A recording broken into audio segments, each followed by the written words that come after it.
Good morning to one and all. Today I'm going to talk about PCR, polymerase chain reaction.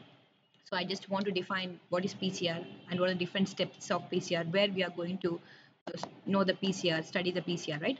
It is a molecular biology techniques where it's completely in vitro in laboratory conditions. PCR, P stands for polymerase chain reaction, PCR completely. So here, directly when we talk about the PCR, a double-stranded DNA molecule, so the two double-stranded DNA molecule which runs in 90 parallel in direction, upon heating at 96 degrees, it's a 94, 96, 92 degrees nearly. So 94 degrees, when you heat the DNA, so there is a cleaving or breaking of these hydrogen bonds, and now this double-stranded helically twisted DNA unwinds and may have it to two single strands, right? With the help of bond breaking, just with the help of just they are going to be these bonds are going to be break down, and we are aiming to single strands of DNA. And now we are aiming a DNA primer, a short nucleotide based primers at 20 nucleotides, not more than that.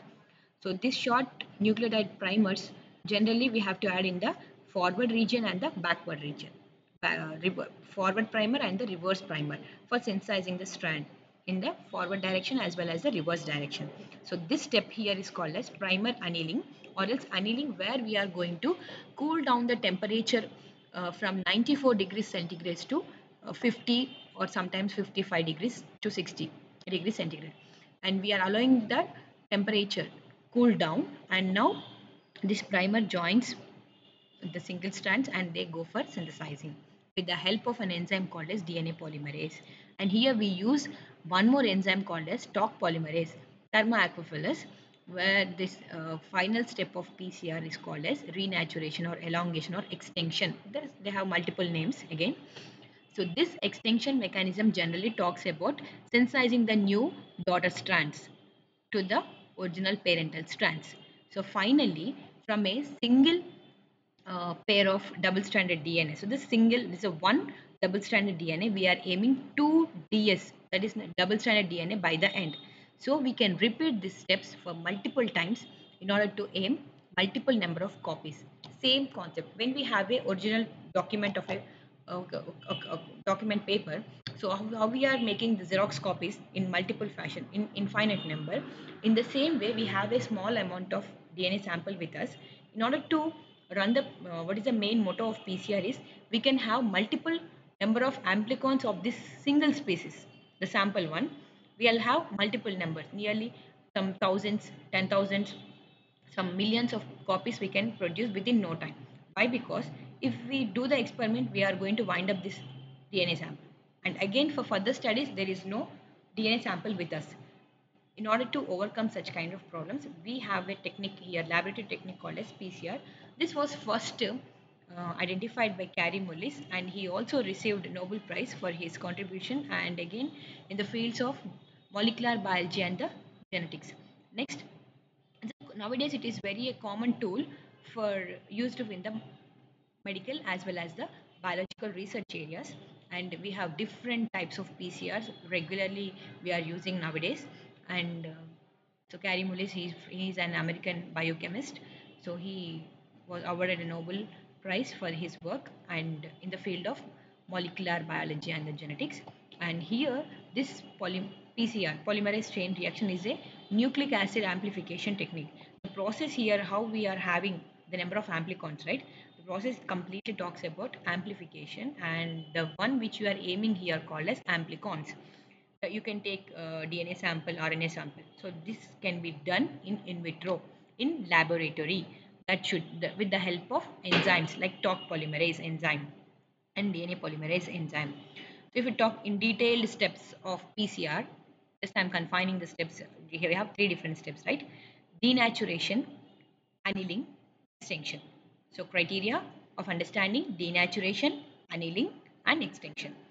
So the double-stranded DNA, which is helically coiled, twisted like this, upon heating, they go for unwinding and they have a stretch of two single strands like this. Next, so now this time gap period for cool down, we add the forward and the reverse primers like this, right? Forward primer synthesizes from right to left and reverse primer from the left to right. Clear. And this step is called as annealing, where we are cooling the temperature and we are allowing to synthesize the strand. And here we add the DNA polymerase and TOC polymerase. It has an ability of TOC polymerase has an ability for 100 degrees Celsius. And this step is also called as primer extinction. We're slightly increasing the temperature to 72 to 74 degrees centigrade. And finally, we are aiming the newly synthesized daughter daughter strands, we can call. These are the parental strands. These are the daughter strands. Clear? And finally, by the end of this third cycle, or is complete cycle 1, this process is completely is called as cycle 1. We are aiming from one double-stranded DNA, we are having two double-stranded DNAs. So if you repeat multiply from this two and again from this two, like this, again two, in that fashion, multiple number of copies can be occupied. So this is the overview of denaturation step 92 to 94 degrees Celsius, annealing 50 to 56 degrees Celsius, polymerization or extinction 72 degrees to 74 degrees Celsius. So these are the general view of your PCR. As earlier I have mentioned that this is a completely in vitro studies. So where this is the cuvette or the small append of, so we have to take 20 microliters of DNA. Nowadays we are having a ready-made super mix DNA.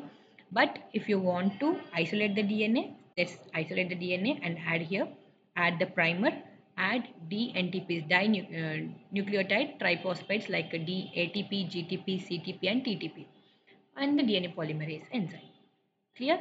If you do the experiments now with the help of PCR machine, so they go for cleaving these two bonds, double-stranded DNA into two single strands, right? Then they go for annealing and attaching the primers towards the reverse as well as forward. This blue color region is from right to left. This is a forward primer, and the red color region here 3 to 5, this is a reverse primer. And now we are aiming since the extension of this particular primers and attaching to the strands with the help of TOC polymerase enzyme. So this has resistance to 100 degrees, and now we are only having the 72 degrees centigrade, no problem for that. So they go for extending. Finally, we are aiming a double-stranded DNA, right? And this also reaches the double-stranded DNA. So next cycle again, this again go with the denaturation, annealing, renaturation, and again here you are also getting the denaturation, annealing and renaturation or extinction. So in that way we can get multiple number of copies, amplicons, by doing the PCR. So types of PCR, there are following types: real-time PCR, which mainly monitors and amplifies the targeted DNA; quantitative real-time PCR, qPCR; and reverse transcriptase from RNA to DNA. We are aiming transcriptome. The transcriptomic studies generally talks about RNA studies, right? Next, we have good applications of PCR. So applications, when you talk about applications, it helps in clinical studies of knowing the infectious diseases like they include HIV, malaria or anthrax, hepatitis, any other deadly disease. And it also gives some information about the patients regarding resistance of gene therapy studies. And it should be updated in many of the cancer studies especially, and which gene is responsible for having these cancers again. And it also helps in forensics laboratory studies in order to identify the small teeny amounts of DNA obtained from in the form of blood or any kind of body fluids or hair with a root tip. So if you have any kind of things as samples DNA, we can have this DNA studies on that. And this technique mainly allows the large amount of DNA so that we can completely sequence it. Parental diagnosis, diagnosis, disease treatment. So any number of multiple applications are there with the help of PCR. Hope you all enjoyed the PCR session. Thank you once again.